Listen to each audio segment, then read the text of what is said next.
Boa noite, gente. A gente vai dar início à nossa 4ª semana da administração. Primeiramente, eu gostaria de agradecer a todos pela presença. Agora eu vou chamar para compor a mesa o professor Everaldo Gaião, que é o nosso coordenador do curso.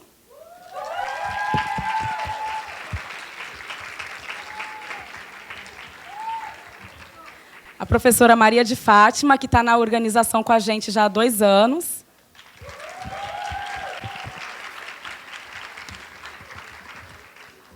Os nossos palestrantes convidados, né? O administrador Wagner Siqueira, que é presidente do CRA. Ele é autor do livro As Organizações São Morais, é palestrante internacional e detentor do Prêmio Personalidade Educacional, concedido pela Folha Dirigida em 2013. O nosso palestrante das 8 é o Marco Antônio Borges, que é estudante de Economia na UFRJ e representante da Fundação Estudar.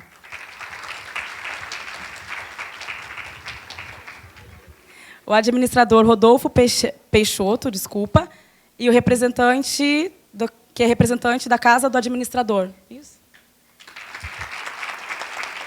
Bom, eu quero chamar aqui à frente a equipe do Centro Acadêmico de Administração, que é a equipe que está organizando mais uma vez a Semana Acadêmica. E agradecer muito também a equipe de apoio, está todo mundo espalhado por aí, mas é uma galera que ajudou muito. Sem essa equipe, sem a equipe de apoio, esse evento não estaria sendo realizado.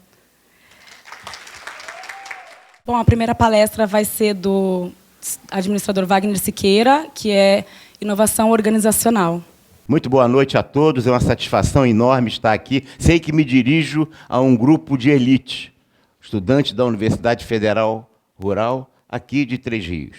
Tenho uma responsabilidade muito grande, mais de 2.100 unidades de ensino de administração em todo o Brasil, e certamente esta universidade, este grupo aqui, está entre os 10 primeiros colocados nesse processo, né? Então, são poucas além dessas 10.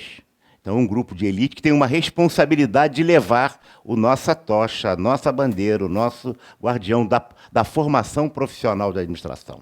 Quando se fala em inovação, se dedica muito sempre às questões tangíveis, concretas, reais, os métodos, processos, sistemas, os valores que são contabilizáveis. É natural que seja assim. Inovação para traduzir, né, o pensar novo na realidade. Nós vamos trazer aqui um pouco de reflexão para vocês sobre os valores intangíveis, né? Os valores não contabilizáveis nos balanços das organizações, que tratam efetivamente da questão da inovação organizacional. Certo? Então, claro que os professores, claro que os textos, claro que os cursos tratam desses valores intangíveis também. Mas nós vamos focar, porque nos parece que a questão de inovação está muito vinculada às ações concretas do processo de inovação e não aos bens intangíveis. Para isso, nós vamos pensar sempre num bom conceito de administração. Se eu tivesse que perguntar a vocês, não estou perguntando, o que é administrar, né? Talvez um conceito que a gente possa adotar aqui é administrar é obter resultados através de terceiros. Administrar é obter resultados através dos outros. E, diante disso, a gente logo se coloca nos 3 elementos fundamentais das organizações. Toda organização, pia ou lucrativa, tem 3 elementos fundamentais. Pessoas, certo? Pessoas que se relacionam com pessoas. Esse é um elemento fundamental. Se nós tirarmos todas as pessoas de uma organização, não teremos organização, teremos um prédio. Não há organização sem pessoas. É verdade que alguns consultores, alguns textos, alguns livros, até gostariam de tirar todas as pessoas das organizações. Mas não existe organização sem pessoa. O segundo elemento fundamental é o objetivo, a meta, o goal, a missão, a razão de ser da organização, que é a opção de pessoa. Então, pessoas, objetivos, e como essas pessoas se relacionam entre si para a consecução de objetivos. Diferentes usos, né? Podemos chamar, diz que a hierarquia acabou. A gente está falando para que organização, para quantas no mundo? Não, a hierarquia. Então, pessoas, hierarquia e objetivos. Está bem? Nesse contexto, né, a gente logo conclui o seguinte: a organização que a gente tanto trata nada mais é do que uma ficção jurídica. Então é muito engraçado quando assim, a mente organizacional, já ouviram falar isso? As organizações felizes, as organizações espirituais e outros conceitos assim estranhos que a gente lê, estuda, né? Aprende, e estamos falando em verdade de ficção. Não há empresa sem pessoas. Portanto, cada pessoa é uma ficção, tá certo? Então, nós estamos tratando, em verdade, de um grupo de pessoas que se relacionam. E aí, como é que entra no processo intangível por isso? Né? Quando os avanços da psicologia social nos revelaram que o mundo das percepções, a maneira como eu fotografo determinada realidade, a maneira como eu vejo determinado fenômeno, é fonte e limite do comportamento humano, surgiram infindáveis implicações para o estudo das organizações, para o estudo do comportamento humano dentro das organizações. Como eu penso, como eu percebo, determina a maneira como eu me comporto.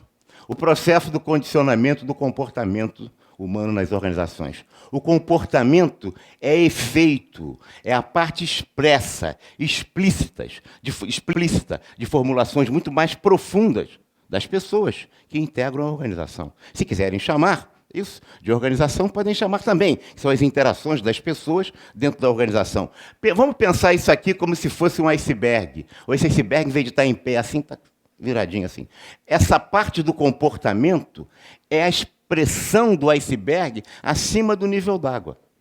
Mas abaixo do nível d'água tem uma quantidade enorme de gelo que leva aquele iceberg, aquilo que aparece, numa direção e no sentido. Tá bem? Então, o comportamento, o agir, as reações, as normas, as portarias, as instruções, as resoluções. Está na moda. Os processos de trabalho são muito mais complicados do que meramente a gente achar que é simplesmente, né, o comportamento. Vou mudar tudo. Baixa o decreto. Tem muito governo que pensa assim, ou todos. Né? O chefe também baixa uma ordem de serviço e tudo vai... como é que pode? Tudo voltou acomodante no quartel de Abrantes? Por quê? Porque as organizações e as pessoas têm um complexo aqui, ó. A maneira como eu percebo determina a maneira como eu me comporto. Se eu quero mudar comportamento, eu tenho que verificar e identificar quais são as percepções, causas de comportamento e efeitos. Tá certo? Tá claro? Simples não pode ser, né? Se eu estivesse falando para um grupo antigo, aqui de máquinas fotográficas, que tinha aquela câmara escura, eu diria assim, né? Tinha a lente da máquina. A percepção é a lente da máquina fotográfica. Atrás tinha aquela câmera, né? E aquela câmera, quando entrava um pouquinho de luz, velava a foto, não é assim? Nunca ouviram falar. Acho que só eu e o Rodolfo, que o professor também é muito jovem. Aqui. Então, vejam, para efeito didático, eu vou dividir essas concepções, que é a câmera escura da máquina fotográfica, em 3 dimensões, tá certo? Em verdade, a câmera escura é a estrutura do pensar. A estrutura do pensar nos leva a sentir. E o sentir nos leva a agir. Se eu quero mudar comportamento, mais do que percepções, eu tenho que identificar quais são as concepções que determinam o meu comportamento. Então, o mundo da administração é muito mais complexo do que a gente pensa. Quando a gente pede aquela dica para o professor, para nos dar aquela deixa, para a gente fazer um cartaz na empresa que a gente trabalha, com aquela nova técnica que ele nos ensinou. Quais são? E aí vamos dizer uma coisa interessante, que o aluno sempre reage. Nada mais prático do que uma boa teoria. Olha que formulação teórica. Prática. A prática, sabia? Advém da teoria. A gente pensa que a teoria é um negócio maluquinho e que a prática é que é o quente. Não, a verdadeira teoria, ela vem da prática, da análise, da reflexão, tá certo? Então, nada mais prático do que uma boa teoria. O que a gente precisa se perguntar é se nós estamos com as teorias corretas, ou se conseguimos absorver as teorias, ou se assimilamos ela e mudamos comportamento, ou se a gente apenas explicita essa teoria sem efetivamente transformar o comportamento. Aqui vem, ó. Dimensão cognitiva, dimensão normativa. É o primeiro item. É claro que na realidade vivencial, essa separação não se dá. Ela é simultânea. interage permanentemente. Dimensão normativa, relacionada aos valores, às crenças, às idiosincrasias pessoais, às opções éticas, ao dever ser. Quando eu digo assim, o sistema de pessoal na Universidade Federal Rural deve ser assim. Quando eu boto deve, eu estou botando uma opção ética. Uma dimensão normativa, um valor, uma crença, uma idiosincrasia. Isso está determinando e está me ajudando, está determinando a minha percepção, está me condicionando, melhor dizendo, a minha percepção, que por sua vez o meu comportamento. Se você quiser chamar isso cientificamente, pode dizer que essa dimensão normativa é o caráter. Qual é o caráter dessa organização? Quer dizer, das pessoas que integram a organização, porque a organização não tem caráter. A organização é uma ficção jurídica. Só professores maluquinhos, nós, que ficamos inventando o caráter da organização, é o conjunto de pessoas. Você tira todas elas, mudou tudo.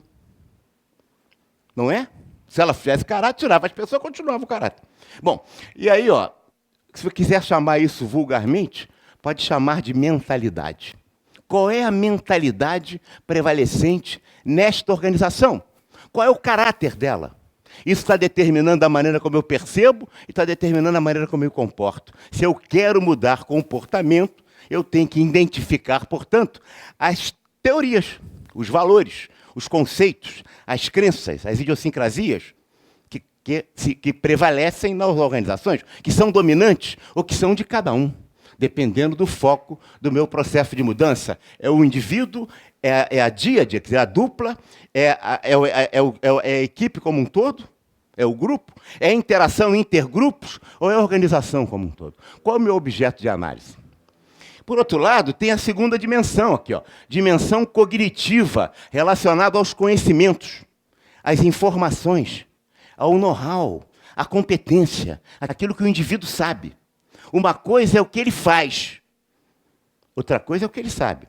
Antigamente, eu era jovem como vocês, assim, tinha um movimento no Brasil interessante para alfabetizar adultos, chamava Mobral. Tinha um slogan bonito, chamava assim, quem sabe mais, faz mais.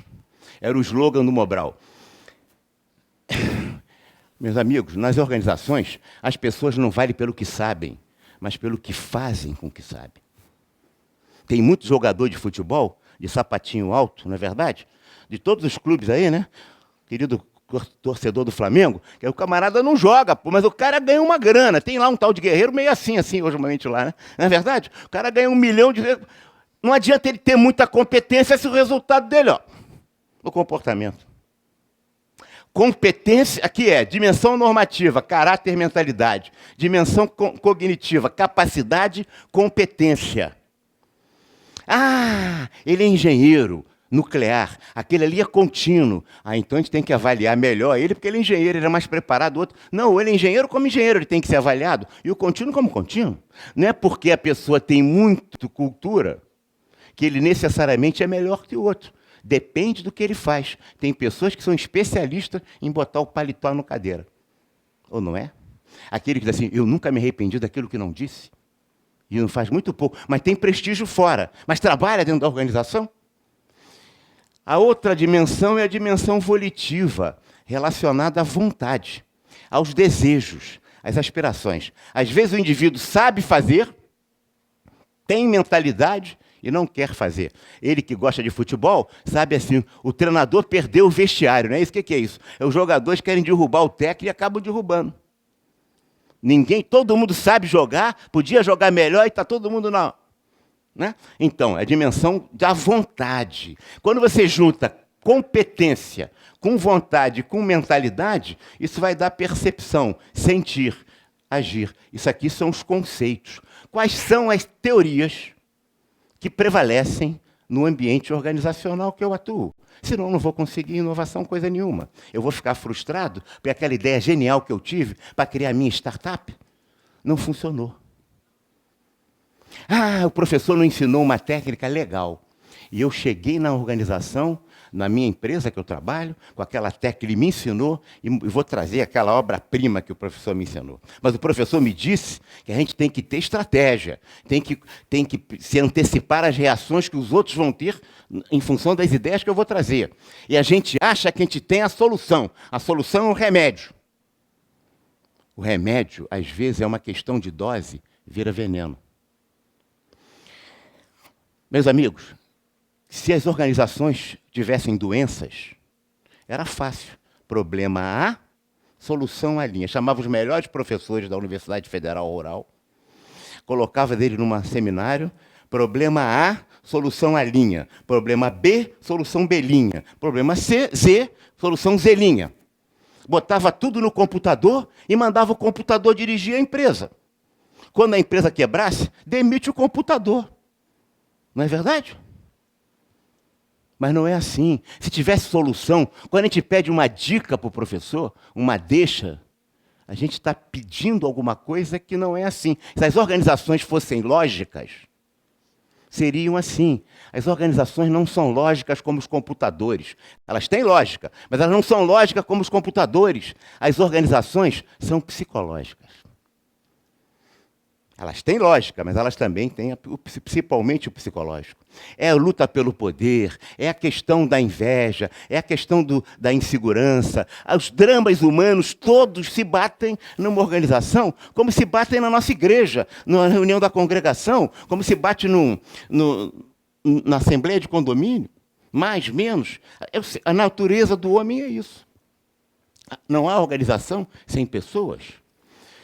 Então, a gente quer trazer soluções. Cuidado, o que existe são doentes. Cada doente tem uma característica própria, única e singular. Essa é a maravilha do trabalho da gente. A gente vai ter que pensar aquela realidade para transformá-la. Não é pegar uma solução que serve para qualquer um. Não há as organizações não são lógicas, são psicológicas. Porque senão fica livro de deixas. Né? E eu fico rindo muito dos livrinhos de autoajuda, porque nós estamos vivendo uma época de obscurantismo intelectual no campo da administração, no mundo inteiro. Né? É tanto livro de autoajuda, e o pior é que o livro de autoajuda está se confundindo com o livro de administração. Esse tipo aí, monge não sei o quê, os 7 hábitos não sei o quê, essas coisas que não tem nenhuma base científica para o cara dizer aquilo, mas ele diz, a experiência dele. Reengenharia também. Que base científica te fez isso? A gente, para lançar um produto, remédio, qualquer um produto, a Anvisa cria um carro danado. Para um camarada, lá americana também. Para a gente lançar um cara de administração, fazer que manda todo mundo embora da engenharia. Depois ele escreve, tudo que eu falei foi besteira, mas só li o primeiro, continua lendo o primeiro, não se ensina o segundo, que ele negou tudo. A administração não é autoajuda. É bom que leiam um livro de autoajuda se quiserem, para resolver um determinado problema. Mas vocês não estão fazendo nem ciência, nem técnica, nem arte. E o pior, que muitas vezes se ensina o estudo da administração como livrinho de autoajuda. Ainda integra o conceito do mundo das organizações. Isso é uma subliteratura de administração ruim. Certo? Então vamos continuar. Vamos ver um exemplo disso aqui, ó. Uma teoria de chefia. Alguns até devem falar isso aqui, hein? Para a namorada, né? Para a mulher. Palavra de rei não volta atrás. Seu chefe nunca falou isso para você? O papai também. Né? Palavra de rei não volta atrás. É necessário que os subordinados sintam a autoridade daqueles que têm a responsabilidade pelas decisões. Isso é uma teoria de chefia. Uma teoria de chefia, uma forma de pensar, que se eu quiser mudar o comportamento desse gajo, vai ter que mudar a forma de pensar dele.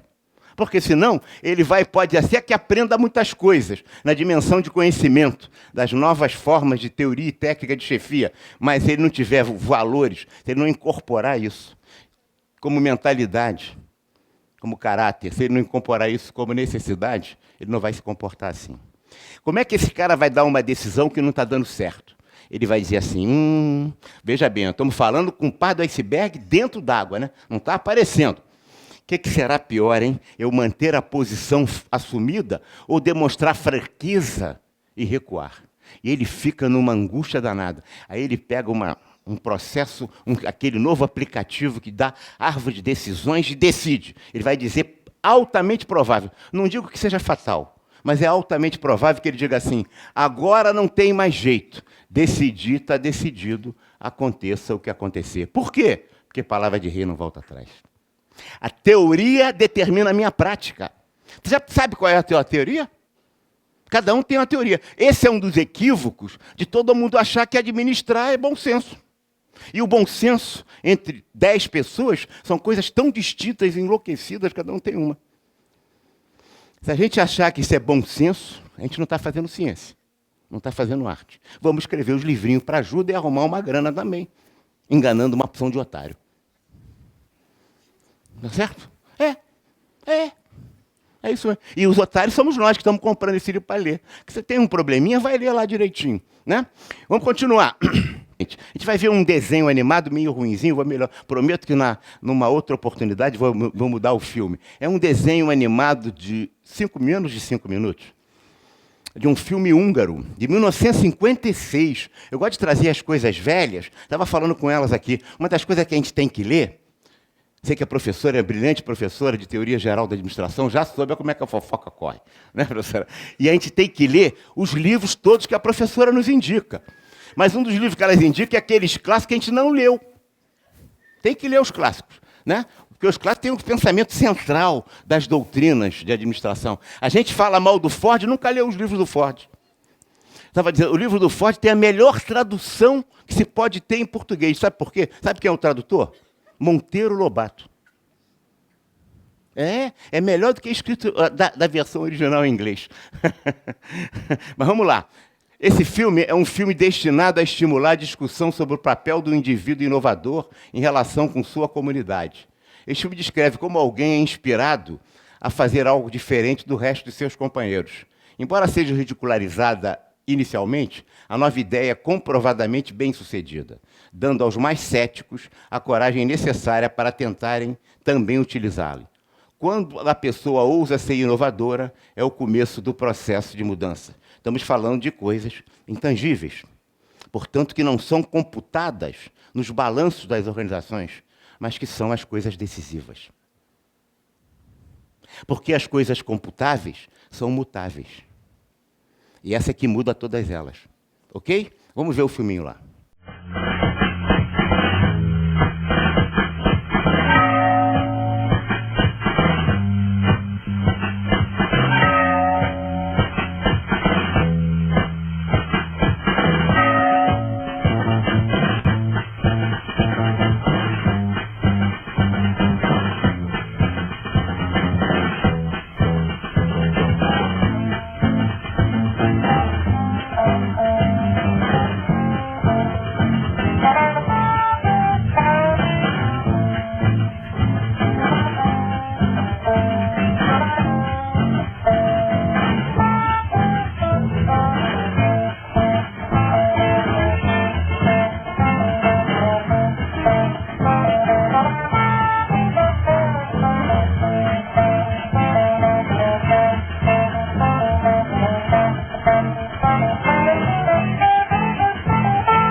Se eu pensar efetivamente no reduto mais autoritário da sociedade brasileira, eu vou dizer para vocês que o reduto mais autoritário da sociedade brasileira é a organização. Gente, é a organização que discrimina o negro, que não permite a ascensão do negro, por ser negro, da mulher, do portador de deficiente, do idoso, daquele que tem opções sexuais diferentes. Ou não é? É. Então, democracia não é só voto no vereador, no prefeito. Democracia é como se dão as relações dentro das relações de trabalho. E a empresa é esse reduto autoritário. Quer dizer, não adianta ter a lei dizendo que tem esse direito, se esse direito não se concretiza na realidade da empresa. Que todo mundo, na organização pelo menos, onde todo mundo, no mundo moderno, sempre integra uma organização. E se a organização é um reduto autoritário, esse autoritarismo subsiste. Tá certo? Apesar da lei estar dizendo que não deve ser. Já se disse até que o Capistrano de Abreu, que dizia assim, o Brasil precisa de uma lei só. Artigo número 1, cumpram-se todas as leis. Artigo número 2, revoguem-se as disposições em contrário. Então, há uma defasagem, um gap entre a cultura da empresa e a tecnologia. E como a tecnologia é muito avançada, a gente pensa que as organizações nunca tiveram tão avançadas. E não é verdade. A gente não está percebendo que os dados, os relacionamentos, a cultura, a mentalidade subjacente, vigente, preponderante na empresa, ainda é a cultura do carro de boi. Esse é o trabalho do administrador. Vocês escolheram a profissão certa, em termos de mercado de trabalho, de oportunidade de afirmação profissional, mas vocês também têm uma responsabilidade importante de cidadania. Ninguém exerce, eu não estou falando, quando falo em cidadania, não falo nem cidadania de participação partidária, não. A, B, C, não importa. Ninguém exerce a cidadania sem exercer um papel político. Quando a gente participa ou se envolve em relação aos fatos que acontecem conosco, nós estamos inseridos, nós estamos exercendo a cidadania pela participação ou pela omissão. Quando você está no posto de trabalho seu, na empresa que você trabalha ou que vai trabalhar, e aí você convalida uma norma que fortalece o preconceito, sem se dar conta disso, é que a gente não está percebendo que a técnica pode estar a serviço da omissão ou da participação, da mudança ou da manutenção do status quo, do preconceito ou pela superação do preconceito. E a pior coisa que o preconceito pode fazer com uma pessoa é fazê-la ser exatamente igual àquilo que o preconceito diz que ela é. E são as normas que nós, como categoria, no dia a dia do nosso posto de trabalho, estamos legitimando ou mudando. Não estou dizendo para ninguém pegar bandeirinha de autoria, de fazer, fala isso, fala isso, nada disso. Eu estou dizendo é que no nosso cotidiano nós temos uma responsabilidade cidadã de transformar a organização em alguma coisa mais justa, independente da opção que vocês fizeram correta, da questão do mercado de trabalho. Principalmente um grupo como esse aqui, que é um grupo que, para chegar à Universidade Federal, já é um grupo especial, e tem os professores que têm, o ambiente educacional que tem. Vocês são um grupo que tem que presidir esse processo de mudança no ambiente das organizações, junto com muitos outros. Bem, primeira pergunta. Bom, a ideia nova num dia, que é rejeitada, a gente viu aí as pessoas, né? Ridicularizava a pessoa que estava tendo a ideia. Quantas vezes não acontece isso conosco? Né? Mais do que isso, hostilizavam a ideia nova. Mas a ideia nova num dia costuma ser o senso comum no século seguinte, ou na semana seguinte, ou no dia seguinte. Demora mais ou menos dependendo da capacidade dessa organização. Por que algumas mudanças são bem-sucedidas e outras não? Não tem pegadinha aqui. Alguém gostaria de dar um palpite, uma opinião, uma tese, uma palavra? Ninguém. Ninguém? Por que algumas ideias funcionam bem e outras não são boas? Muitas razões podemos evocar. Talvez uma delas, planejamento e comunicação.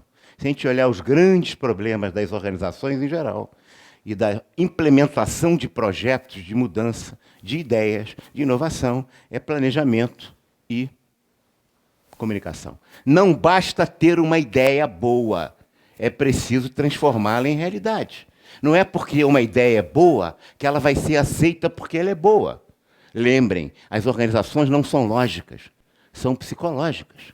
Você traz uma boa ideia e não há compreensão, ou há resistência. Há todo um processo de como é que você vai, então, se preparar, planejando, para aquelas ideias, qual vai ser a reação daquelas pessoas que vão ser afetadas pelas decisões que eu quero tomar. Qual é a estratégia que eu vou adotar? A estratégia é me programar para a reação dos outros, para eu poder contornar as dificuldades antecipadamente. Se houver isso, eu faço descrição de cenário, eu não vou acertar sempre, mas eu tenho de escrever cenários para que eu possa implementar ações pessoais que vão gerar a adesão. Eu estou cooptando o meu chefe, o professor me ensinou aquilo lá, mas ele falou os cuidados que eu tinha que ter. Eu só dei bola para a técnica. O revólver, que estava dizendo da técnica, o revólver pode estar do lado do mocinho ou do bandido. A técnica também. Da participação ou da omissão. É neutra. Eu preciso envolver as pessoas. Eu tenho que cooptar. Não é que o chefe seja necessariamente burro. Talvez eu é que não esteja explicando, cooptando, trazendo o chefe para compensar comigo, para um consenso. Está claro? Próxima. Tem tempo. Por que as diferenças entre as pessoas às vezes causam preconceito, aversão, receio e até medo, enquanto em outras situações costumam estimular colaboração e sinergia? Olha aqui, gente. A natureza do homem é permanente e universal. O homem no tempo e no espaço, o grego, o romano, hoje, o brasileiro, o asiático, seja qual for, quando a gente nasce, a nossa natureza é a mesma. As circunstâncias em que nós vamos sendo criados é que nos levam a fazer as diferenças, no tempo e no espaço. É claro que a gente não pode também chegar ao exagero do Rousseau, que diz assim, que é o bom selvagem, né? Todo mundo nasce bom. O quem corrompe essas pessoas são as sociedades. Portanto, vamos uniformizar as sociedades, para que a sociedade colhe todo mundo quadradinho, certinho. Acaba regime totalitário. Porque até Deus, quando criou Adão e Eva, né? Caim e Abel. Não é verdade? Um era o bem, o outro era o mal. Não tem o bom e o mal também? Mas o Rousseau não. Todo mundo nasce bom. E continua se não fosse a sociedade. Não é isso. A natureza do homem é permanente e universal. E a gente tem que entender isso. E aí o preconceito, os conceitos equivocados, deformados, que são formados ao longo dos nossos processos de socialização, é que nos fazem pensar que todo japonês é traiçoeiro, que todo alemão é inteligente. Não é isso? Tem uma porção de bobagem como essa, que nada tem a ver com a realidade. Então é preciso que a gente, no processo de mudança, de transformação, a gente esteja, né, disposto a buscar colaboração e sinergia. Próxima. Por que as organizações refratárias, contrárias às contribuições inovadoras, podem desmotivar seus colaboradores e caminhar em direção ao burocratismo, à falta de agilidade, obsoletismo e extinção? Ninguém fala? Estou mal, hein? Olha aqui, ó. Todo ser humano, porque a natureza do homem é permanente e universal, o contínuo ou engenheiro nuclear. Todo ser humano quer jogar no time que vence, quer participar de algo importante para ela. Não é para a organização, não. Quer crescer, quer aprender. Isso faz parte da natureza do homem. Não é porque aquele servente humilde, que ele não serve como ser humano, ele é igualzinho um engenheiro. Ele também quer participar. Claro, pelo nível de educação, de instrução, tudo, o nível de aspiração dele é menor, mas ele também tem, e a gente tem que compatibilizar essas aspirações, esse desejo de crescimento para todas as pessoas. Não vamos cometer o erro que as organizações fazem. E eu me lembro, uns anos atrás, indo numa fábrica de aviões, você é importante, estava lá. Você constrói um Boeing 737. E eu estou ali entrando na linha de montagem, o camarada em verdade apertava parafuso. Porca, o dia inteiro ali. O trabalho não é importante para a empresa. O trabalho tem que ser importante para a pessoa. Esse negócio de querer botar os objetivos da empresa igual aos objetivos da pessoa, fossem os mesmos, isso é uma estratégia de manipulação.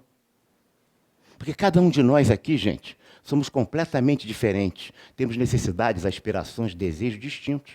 Aquilo que eu faço tem que ser importante para mim. Não vamos com essa conversa fiada, que para algumas pessoas pode pegar, mas são excepcionais. Sabe aquela história que todo livrinho de autoajuda tem? O que você está fazendo? Eu estou botando tijolo. A maioria responde assim, mas tem aquele sujeito fantástico. Não, eu não estou... Eu estou construindo uma catedral. Meu amigo, botar tijolo debaixo do sol e da chuva, com a comida que azeda, é botar tijolo. Ainda mais debaixo de sol. O cara pode querer ser um excepcional, o ser especial, pode ser que ele seja satisfação, porque eu estou construindo uma catedral. Mas isso não é verdade para a maioria das pessoas. Para a maioria das pessoas, está apertando porca, não está construindo um 737. Se você tem um trabalho insípido, insignificante, sem sentido, você só tem 3 saídas. Primeira saída, acaba com o trabalho, porque ele é burro. Ah, não pode. Então, você automatiza o trabalho. Bota a máquina para fazer o trabalho, porque aquele trabalho não é para ser feito por seres humanos. Não pode. Então, aguenta o problema de moral.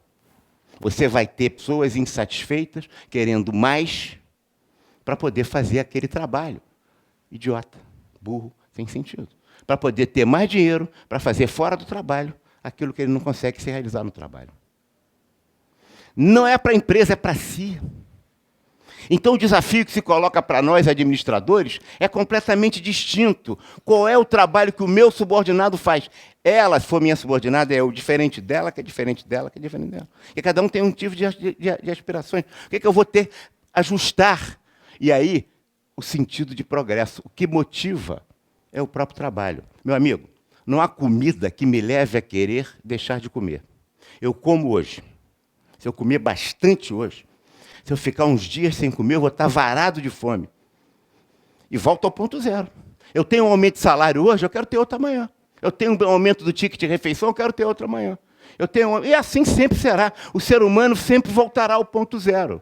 E a empresa burramente vai perguntar, mas você é um ingrato?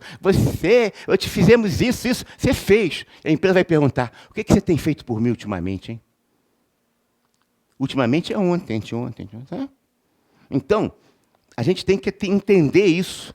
O que motiva, vocês sabem disso, está relacionado à maneira como eu trato as pessoas. Se as pessoas não forem, o ambiente, as condições de trabalho, como elas são tratadas, não forem adequadas, elas vão ficar insatisfeitas. Se isso tudo for adequado, elas não vão ficar satisfeitas, vão ficar no ponto zero. É preciso que eu cuide de como elas trabalham. O que elas fazem? O que elas realizam? E não adianta botar o Boeing lá para dizer que você faz o Boeing. Você não faz um Boeing, você aperta parafuso. Está claro? Então, o nosso desafio é muito maior. Por isso, a beleza da profissão que vocês escolheram. A complexidade também. E por isso que nós temos que considerar a administração, além dos aspectos técnicos, objetivamente técnicos que tem, a aplicação em ciências sociais. Como trazer essas técnicas para dar concretude à realidade da ciência social aplicada na empresa. Porque, senão, a gente vai pensar que é um biólogo olhando o microscópio. Faz lá com aquele cara da engenharia, né? Reengenhara todo mundo, né? Ou da readministração, tira todo mundo. Não é assim. Nem pode ser, nem deve ser. Próximo. Por que será que o autor da ideia diferente foi punido pelos demais, hein? O que os ameaçava é assim também em geral no cotidiano das empresas? O novo, as pessoas têm... Olha aqui, ó, o contrário do medo não é a coragem. O contrário do medo é a convicção. Quem tem convicção não tem medo. O problema é que a gente não tem convicção. Ah, eu sou medroso. Medroso não, todo mundo tem medo novo. Se a gente tiver convicção, né? Por que as pessoas, né? Foi punido. O novo teme mesmo, mudança, qualquer coisa é natural. O que nos faz pensar um pouco melhor na resistência à mudança. Qual é a estratégia que a gente vai ter para poder comprometer as pessoas que vão ser afetadas por aquela ideia, para que elas não reagem, não ridicularizem a gente, não pisem em cima da... não nos hostilizem, como foi no filme. Não há inovação só com a lógica. Ah, as organizações não são lógicas, são psicológicas. E as pessoas reagem. Né? Não adianta você botar um sujeito apertando o parafuso, e é bom que as empresas façam isso com portadores de deficiência, até mental. É importante. E deve ser premiada essas empresas, mas ao lado, fazendo o mesmo trabalho, tem um ser humano absolutamente que não é portador de deficiência. E a gente quer que o portador que não tem deficiência tenha a mesma satisfação. Fazendo o mesmo trabalho. Que para aquela pessoa portadora de deficiente mental é um desafio. Mas para uma pessoa normal, aquilo é uma coisa cansativa. A gente tem que ajustar as tarefas, as circunstâncias de cada um. Próxima. O que estimulou os demais a posteriormente imitar aquele que antes haviam ridicularizado e rejeitado? Já que vocês não querem falar, eu falo. O sucesso é doce. E aí todo mundo quer imitar o que dá certo. Por exemplo, os 2 grandes times de futebol que vão existir no Brasil, e eu não sou Flamengo, ele saiu, será o Flamengo e o Corinthians. O resto vai ficar em segundo nível nos próximos 10 anos, não tem dúvida. Aquele cara que um dia falou lá na faculdade, isso ele tinha razão. Vai todo mundo para o bagaço, vai ficar 2 clubes no Brasil, Corinthians e Flamengo. Bom, mas olha lá, o sucesso é doce, todo mundo quer imitar as pessoas que estão na cima. O problema do Corinthians e do Flamengo pode ser só um. Como o sucesso é doce, a nata do leite que está em cima é que primeiro azeda. Todo mundo que perde se critica. Menos o Vasco, é verdade. Né? Menos o Vasco está perdendo aí sem parar. Todo mundo que está no sucesso, o cara ganhou o campeonato, a gente sabe no futebol. Ele entra depois que ganhou o campeonato, sapato alto, não é isso não? Sapatinho alto perde o jogo, não é isso? E pensa que já ganhou a Copa do Mundo, porque no Brasil perde 7-1. Apesar dos 5 copas. Porque o sucesso é doce, a gente relaxa. Então, a gente que está na frente, vocês da Universidade Rural que estão na frente, precisam se criticar mais. Vocês precisam estudar mais, precisam trabalhar mais, refletir mais, ler mais. Aqueles livros que os professores estão indicando, que vocês não estão lendo, por que não estão lendo? Estão perdendo tempo? Não tem tempo. Tempo é uma questão. Administrar o tempo é administrar a própria vida. Quem administra o tempo, administra a própria vida. O administrador pode ter mais dinheiro, mais materiais, mais recursos, tudo ele pode ter mais, ele só não pode ter mais tempo. O tempo é absolutamente democrático, para quem é competente, para quem é incompetente, para quem é alto e baixo, bonito e feio. Como você usa o tempo é que vai fazer a diferença. Quem está em cima relaxa e cai do cavalo. Ok? O sucesso é doce. A nata do leite, que está em cima, é a que primeiro azeda. Próximo. Então, vamos lá. Criatividade. Tem muitos conceitos de criatividade. Só para a gente continuar pensando um pouco nesses 5 minutos que falta ainda, né? 8h10 que termino. 5 minutos. A criatividade é pensar o novo. Inovação é transformar o novo em realidade. Transformar o tecnicamente novo no economicamente produtivo. Não adianta pensar se eu não traduzir aquilo que eu pensei em ideias reais. Eu dou muito esforço no pensar, mas não penso muito em como implementar aquela solução que eu pensei. A ideia, se ela não se transforma em realidade, ela é apenas uma ideia. Próximo. O clima organizacional é favorável ou é avesso à mudança? E aí a gente vai bater direto nos conceitos absolutamente intangíveis, os estilos de liderança que são adotados na organização. E quando eu falo estilos, diferentes estilos, dominante, subdominante, mas também a liderança, que é a função do líder, do liderado da situação, e o conceito importantíssimo, que normalmente a gente não liga, que é a cultura organizacional. O ambiente tem um peso muito forte sobre os processos que nós estamos liderando. Por quê? Porque as organizações não são lógicas, são psicológicas. Tá bem? Próxima.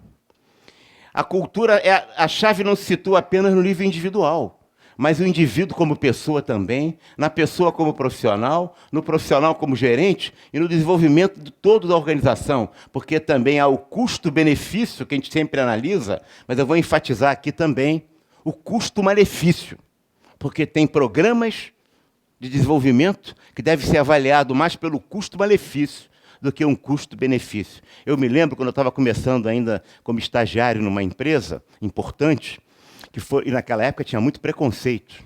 Hoje também tem, imagina naquela época. Eu me formei em 70, hein? Vocês não eram nascidos, nenhum de vocês aqui. 46 anos de formado. Sou velhinho, hein? Então, veja lá. E aí era um laboratório de sensibilidade. Todos nós começamos a falar, até eu como estagiário estava lá, porque era democrático, de participar. Era uma coisa engraçada, porque a gente estava em pleno regime militar e a participação na empresa, e um colega lá se revelou gay, que ninguém sabia. Na semana seguinte o bicho estava demitido, uma violência estúpida. Isso é custo-malefício do treinamento. Destruiu as relações daquela organização. Pelo tipo de aquele treinamento, a semelhança do astronauta que precisa de condições especiais para retorno à atmosfera, o treinando, o programa, também precisa de condições especiais, não ele se arrebenta ao entrar no ambiente atmosférico, quer dizer, ao entrar na organização. Então também temos que avaliar o custo-malefício, tomar cuidado para a gente não fazer um programa de inovação que ao invés de ser avaliado pelo custo-benefício, é o custo-malefício. Próxima. As pessoas frustram em seus esforços individuais contra o peso do ambiente que diz: faça como você tem feito no passado, não adianta dar murro em ponta de faca, papagaio velho não aprende a falar, uma dorinha não faz verão. A segunda natureza, padrões de pensar, sentir e agir. A cultura é como o ar que a gente respira. A gente entra numa empresa nova e a gente estranha aquele ar, mas a gente nem se dá conta que a gente vai ficando igual. Se não tivesse se colocarem alguma coisa muito fedorenta aqui ou muito cheirosa, a gente vai logo sentir. Se não, esse ambiente agradável aqui, está tudo bem. Mas a gente vai sentir. Mas como não é, a gente vai respirando e vai ficando igual. Vai até acostumando com o mau cheiro. Não tem aquela história da cabra na sala? Você bota o bode na sala? As pessoas acostumam até com o bode. Que legal, tiraram o bode. É assim, é. Próximo. Então, a cultura consiste em elemento referente ao indivíduo e à organização. O indivíduo que tem premissas e a organização que tem precedentes, práticas, atitudes e práticas do passado, crenças e tradições, valores e normas e regras, expectativas e práticas formalizadas. Como é que indivíduo e organização se integram? Em diferentes circunstâncias. Vamos lá. A competência gerencial resulta na habilidade em harmonizar esses elementos. Indivíduo e organização integram-se tendo como resultados comportamentos que conduzam, ora, a apatia e indiferença. Tem gente que é até promovido porque nunca disse nada. Numa reunião de 10, ele não é o primeiro, nem o segundo. O terceiro jamais, que os dois podem estar brigando. Mas também não sou o 10º. Chego lá por 6, 7, está todo mundo brigando, e eu presto atenção e fico concordando com todo mundo. Na hora de ser promovido, eu que sou. Tem também, né, decisões fundadas na antiguidade e na experiência. Esse cara nem chegou, não disse o Romário, já está querendo sentar aqui na... Como é que chama? Queria sentar? Na janela. Né? E tem também manutenção do status quo. O livrinho é que manda a regra, a norma. Né? Tem gente que quer decidir pela burocracia, pela resolução. Não está na norma, não cumpre. Obtenção de resultados a qualquer preço. Cumpre as metas, que se dane. Ou não é assim? Quem produz mais, ganha mais. E busca de autorrealização no trabalho e de excelência de desempenho, que é muito raro. Mas na sociedade do conhecimento, cada vez mais as organizações pensam. A gente fica dizendo que vocês, teoria Z, geração Z, geração Y, é que são da autorrealização. Nós estamos falando de um grupo. Existem 3 grupos, claramente. Um grupo que as empresas escolhem, que a sociedade está tribalizada. E elas escolhem pelo perfil. Um grupo que é a maior parte, que são os clientes, ou participam de outras organizações, e um grupo que é uma aristocracia absolutamente pequena, que eu costumo chamar dos anarquistas do século XXI, que pensam à esquerda e se comportam à direita. que é muito pequeno. Só que nós tendemos a achar que isto é o predominante. Isso é um predominante dos bons filhos, com as boas faculdades, nas boas formações, que falam 2 idiomas, 2 idiomas muito bem, não é falar mais ou menos. E que são os que estão sempre, que quando tem que fazer umas férias, ou ele quer ir para Nova Zelândia, ou certamente para a Disneylândia da esquerda, que no Brasil se chama Cuba. Né? Não é sempre. Mas sabem tudo da Nouvelle Cuisine. Tudo. Né? Dos melhores vinhos, dos melhores relógios. Então, não largam a primeira classe. Não tem nenhuma lealdade com nenhuma empresa. Nem com regiões, nem com países. Nem com filhos, às vezes. Muito menos com os pais. Essa elite existe. São os anarquistas do século XXI. Não é esses que estão brigando contra a globalização. Eles falam mal da globalização e se beneficiam dela. É um grupinho muito pequeno. O outro grupo estão nas empresas, como seitas. E o terceiro grupão é os compradores, que não têm chance nenhuma. Muitos deles acabam pertencendo ao Estado Islâmico. Próxima. A cultura proporciona a base de pensar, sentir e agir. As pessoas que integram a organização. Como compatibilizar, portanto, o interesse das pessoas e da empresa? Estou terminando. Os interesses das pessoas são uns, os interesses das organizações são outros. Como é que eu vou realizar o interesse de uns através da realização do outro? Marido e mulher é assim também. Se o cara só quiser se dar bem, está morto. Ele tem que se realizar através da realização dela. E ela se realizar através da realização dele. Quando isso se dá, você tem efetivamente a integração. E a solidez de um relacionamento. Como realizar-se através do outro. Tá certo? E esse é o conceito melhor de todos. Aliás, isso me faz lembrar Santo Agostinho. Ele disse assim: eu procurei Deus e não encontrei. Eu procurei a mim próprio e não encontrei. Eu procurei o próximo e encontrei os 3. É através do próximo que você quer realizar. Como é que você compatibiliza isso? Ok? Todo processo inovador altera o equilíbrio do sistema. Há sempre resistência. Se não houvesse reação, não haveria continuidade. A reação ajuda a testar a legitimidade da inovação pretendida. Portanto, a resistência à mudança não é necessariamente má. Ela pode testar a qualidade das ideias que a gente está trazendo. E a gente não deve ficar com raiva de resistência à mudança. Deve compreendê-la e ver se ela é adequada e o que ela traz de ensinamento para nós. Todo mundo enfatiza a capacidade de ouvir, e é verdade. É importante que o administrador saiba ouvir, se colocar na posição do outro e ouvir o que o outro diz. Eu vou insistir, mas não é pior do que ouvir, é dizer. Porque você pode dizer construindo ou destruindo. Vamos lá. Feedback. Finalmente, a última transparência. Conteúdo do feedback, motivação do feedback. Eu digo a verdade por respeito, por amor, por apreço ao outro. Por que o respeito? Quando esse feedback se baseia na verdade e a pessoa percebe, as pessoas percebem pela maneira que você fala, pelo tom de voz, pelo piscar do olho, pela postura do corpo. As pessoas não comunicam só pelo que falam. Mas quando você diz a verdade e ele percebe que aquilo é para construir, é por respeito a ele, é por amor, no sentido melhor da palavra, esse feedback tem muito mais possibilidades. Porque tem outras formas. Pode ser verdade, desamor. Eu vou dizer para esse cara que está fazendo mais besteira, o que eu penso dele. Eu chego lá, vem cá, aí, pá, pá, pá. Digo tudo verdade. Mas se ele percebe, o interlocutor, né, que eu estou dizendo aquilo para dar uma caquerecada nele, ele não aceita e não incorpora. Ele percebe que a minha motivação não é uma motivação de construção. E aí eu vejo que ele ficou bicudo ou bicuda comigo. Aí eu volto para uma coisa, ó. Mentira, amor, por respeito, porque gosto dele, pô, fulano de calça ficou chateado. Acho que eu peguei pesado demais, né? Assim? É. Eu peguei pesado. Sabe, fulano, aquilo que eu te falei, não é bem assim, não. Aí começa a adorar a pílula. Dora a pílula e inventa no mentira, amor. Mentira, amor, até que um dia eu fico com raiva dele de novo e pimba, verdade, desamor. Grande parte do relacionamento humano se dá entre verdade, desamor, mentira, amor. E não em verdade amor. Para completar o quadro, só tem aí mentira, desamor. Agora eu vou quebrar esse carro. Guerra do Afeganistão, da Síria. Eu vou falar tudo que eu acho dele, mais umas coisinhas, e vou quebrar com esse sujeito. Não é assim? É guerra total. Eu não poderia deixar de homenagear a Érica aqui, falando da... Ele já me disse que não é da Maria Bethânia. Eles já me disseram que é da Miúcha, né?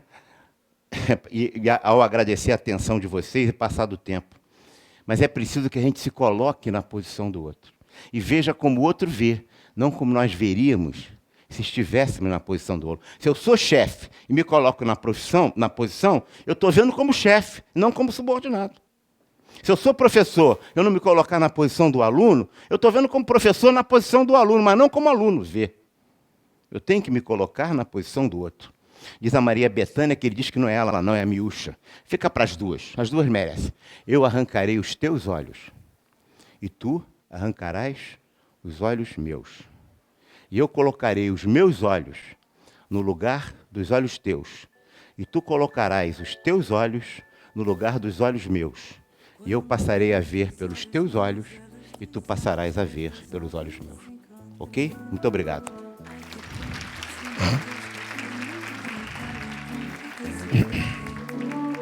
Muito obrigada, doutor Wagner.